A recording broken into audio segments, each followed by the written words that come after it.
Bem-vindos de volta, pessoal. Muito obrigado por estarem aqui comigo. Em agosto de 1971, o presidente Richard Nixon surpreendeu o mundo inteiro ao suspender a conversibilidade do dólar americano em ouro. Essa única decisão destruiu o sistema de Bretton Woods e marcou o início de uma década tumultuada para a economia dos Estados Unidos. A inflação disparou, o crescimento diminuiu e o dólar, por muito tempo considerado intocável, vacilou.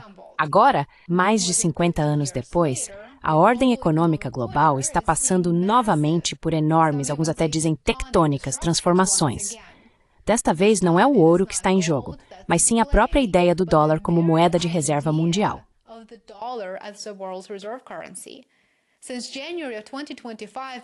Desde janeiro de 2025, o dólar americano teve o pior desempenho em um período de 6 meses, desde 1973, à medida que investidores globais vendem suas reservas em dólar, o que representa uma ameaça direta e bastante grave ao status da moeda como porto seguro.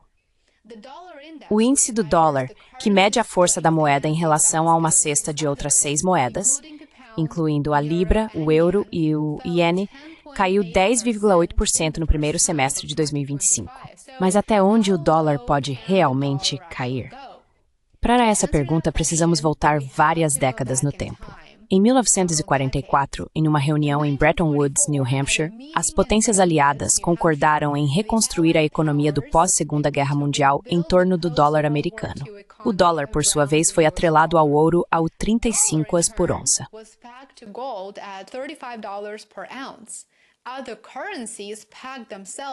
Outras moedas atrelavam-se ao dólar. Esse era o núcleo do sistema de Bretton Woods e por muito tempo funcionou de forma brilhante, ajudando os Estados Unidos a se tornarem a principal potência econômica do mundo. A economia dos Estados Unidos era realmente sem rival e o poder financeiro americano parecia não ter limites. Mas, sob essa superfície reluzente, rachaduras começaram a aparecer. À medida que o Japão e a Europa se recuperavam e continuavam a crescer, precisavam de mais dólares. Queriam mais dólares, muitos mais, para defender suas próprias taxas de câmbio contra uma volatilidade extrema. Agora, veja o que significa negociar em dólares americanos para países estrangeiros que têm sua própria moeda nacional. Eis porque a volatilidade cambial é tão arriscada para eles.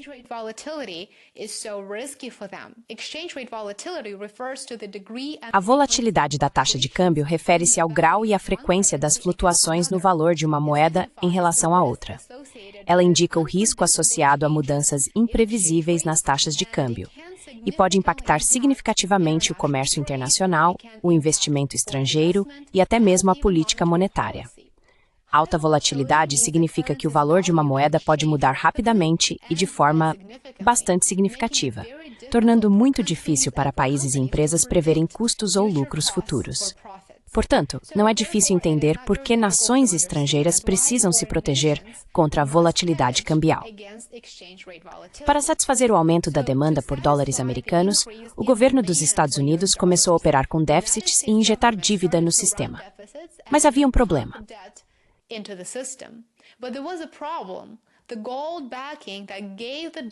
O lastro em ouro que dava força ao dólar não estava crescendo no mesmo ritmo. A base do dólar estava ficando mais fraca, e os especuladores sabiam disso. Assim, no final dos anos 1960, a inflação nos Estados Unidos aumentou, impulsionada pelos custos duplos da Guerra do Vietnã e dos programas da Grande Sociedade do presidente Johnson. Países como a França começaram a trocar seus dólares por ouro. Eles simplesmente não confiavam mais no papel. Moedas fiduciárias não têm nenhum lastro, literalmente, e sempre há risco associado a elas em tempos de turbulência e instabilidade. Então o presidente Nixon cortou o cordão. Nada mais de conversão em ouro, só dólares. E foi isso. E assim começou uma década de sofrimento econômico.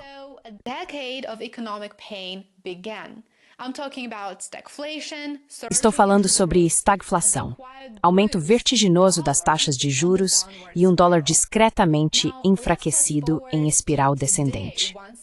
Agora, vamos avançar para os dias de hoje. Mais uma vez, um presidente dos Estados Unidos mira no status quo monetário global.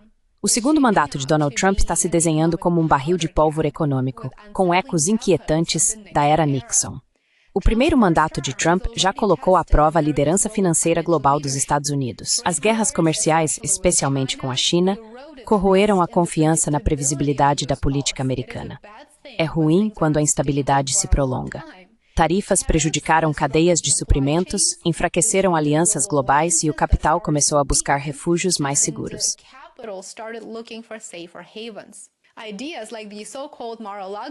Ideias como o chamado Acordo de Mar-a-Lago estão circulando por aí. O Acordo de Mar-a-Lago é um plano que, entre outras coisas, propõe a venda de títulos de 100 anos, sem juros, até o vencimento.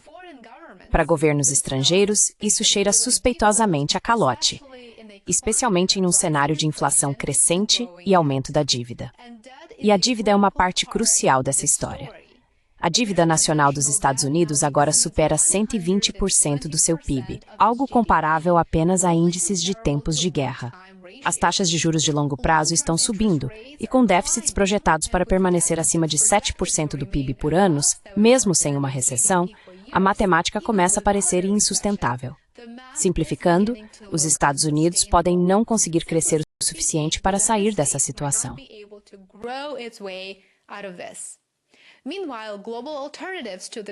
Enquanto isso, alternativas globais ao dólar estão ganhando espaço. O renminbi da China, embora ainda seja controlado e não seja livremente conversível, está sendo cada vez mais utilizado no comércio bilateral, especialmente no leste asiático, América Latina e partes da África.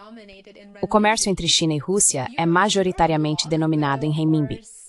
O bloco do euro na Europa, embora esteja longe de ser perfeito, continua atraindo capital como uma alternativa relativamente estável, acredite se quiser. E claro, há as criptomoedas, que estão cada vez mais enraizadas na economia e até mesmo em algumas transações legítimas transfronteiriças.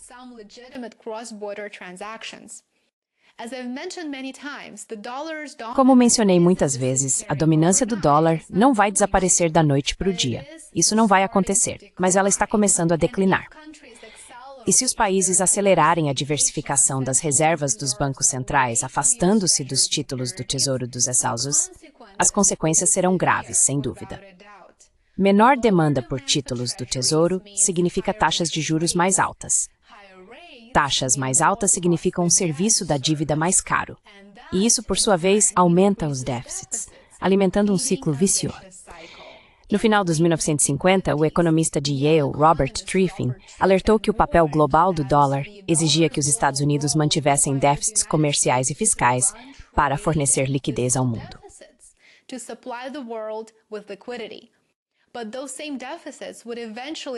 Mas esses mesmos déficits acabariam destruindo a confiança no próprio dólar. Em 1971, a profecia de Triffin se concretizou e agora, novamente em 2025, pode estar se tornando realidade. A diferença desta vez é que o dólar não é mais o único jogo na cidade. O bloco do renminbi está em ascensão, o euro persiste, as criptomoedas estão evoluindo e até mesmo aliados dos Estados Unidos estão abertamente diversificando suas apostas. Então, até onde o dólar pode cair? Isso depende não apenas das políticas que os Estados Unidos adotarem, mas também de como o resto do mundo escolherá responder. Se Trump continuar desafiando instituições globais e seguir com estratégias econômicas imprevisíveis, a confiança no dólar pode se deteriorar mais rápido do que qualquer um espera.